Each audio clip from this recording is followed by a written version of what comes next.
Светот во услови на пандемија го слави Божик според Грегоријанскиот календар. Без пеење и здравици, размена на подароци, без каков било контакт и со маски. Вака христијаните оваа година го празнуваат Христовото раѓање. Верниците беа принудени да ги откажат или ограничат прославите за Божик. Папата Франциск одржа миса на која присуствуваа помалку од 100 верници, заедно со неколку кардинали и епископи. Среќа, здравје и верба во Господ во овие тешки времиња на пандемија е пораката која првиот човек на Ватикан, Франциск, им ја упати на верниците. Раѓањето Христово е дар од Господ што им носи надеж и храброст на луѓето во немирни времиња. Божич треба да не натера да погледнеме на нашата неправда кон толку многу браќа и сестри. Бог дојде меѓу нас во сиромаштија и потреба да ни каже дека, служејќи им на сиромашните, ќе ја покажеме нашата љубов кон Него. Бог знае дека стануваме подобри само прифаќајќи ја Неговата непоколеблива љубов.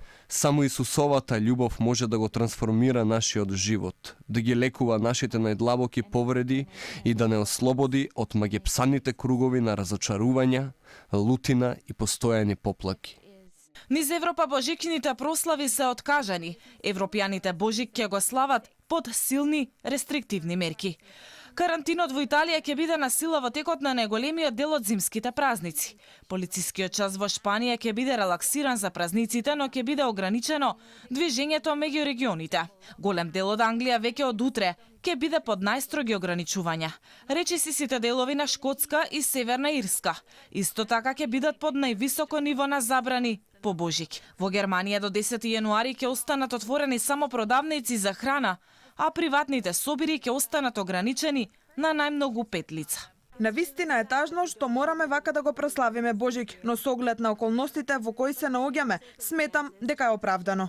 Многу ми се допаѓаа божикните пазари кои се одржуваат секоја година. Сега ќе мораме вака да прославиме и останува да се надеваме дека следната година ќе биде подобро. Грците празничните денови ќе ги поминат под строги рестрикции, без масовни собири, организирани дочеци и традиционалните шопинзи.